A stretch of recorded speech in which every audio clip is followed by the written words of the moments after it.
Tollywood market situation medium range సినిమాలకి బాగా కలిసొస్తోంది.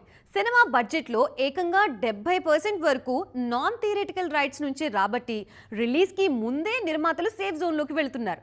రీసెంట్గా రిలీజ్ అయిన అవుతున్న చాలా సినిమాల విషయంలో ప్రీ రిలీజ్ బిజినెస్ నెంబర్స్ మేకర్స్లో కొత్త జోష్ తీసుకొస్తున్నాయి. ఇంతకీ ఏంటా మూవీస్ అనుకుంటున్నారా? అయితే వాచ్ ది స్టోరీ.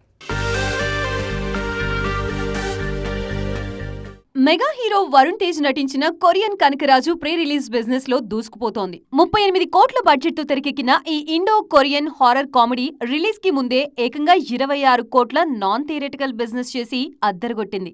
కేవలం ఓటీటీ, హిందీ డబ్బింగ్, శాటిలైట్ హక్కులతోనే బడ్జెట్ లో దాదాపు 72% రికవరీ చేసి నిర్మాతలకి జాక్పాట్ అందించింది. అఖిల్ అక్కినేని లెనిన్, అడవిశేష్ డెకాయిట్ సినిమాలు ఇదే రేంజ్ లో బిజినెస్ చేశాయి. 70 కోట్ల బడ్జెట్ తో తెరకెక్కిన లెనిన్ నాన్ థియేటికల్ రైట్స్ ద్వారానే 34 కోట్లు రాబట్టింది. ఓటీటీ, హిందీ హక్కుల రూపంలోనే సగం పెట్టుబడి వెనక్కొచ్చేసింది. అటు అడవిశేష్ డెకాయిట్ కూడా రిలీజ్ కి ముందే భారీ నాన్ థియేటికల్ డీల్స్ తో నిర్మాతని నష్టాల నుంచి కాపాడింది. మీడియం రేంజ్ హీరోల సినిమాలే కాదు, హీరోయిన్ ఓరియంటెడ్ సినిమాలు కూడా నాన్ థియేటికల్ మార్కెట్ లో ప్రూవ్ చేసుకున్నాయి. సమంత లీడ్ రోల్ లో నటించిన మా ఇంటి బంగారం ప్రీ రిలీజ్ బిజినెస్ లో బడ్జెట్ మొత్తం రికవరీ చేసింది. ఇలా మీడియం రేంజ్ సినిమాలు అడ్వాన్స్డ్ గానే సేఫ్ అవుతూ ఉండటంతో టాలీవుడ్ బిజినెస్ ఫ్యూచర్ మీద కాన్ఫిడెన్స్ కనిపిస్తోంది. మరి ఈ నాన్ థియేటికల్ సునామీని ముందు ఇంకెన్ని సినిమాలు క్యాచ్ చేసుకుంటాయో చూడాలి.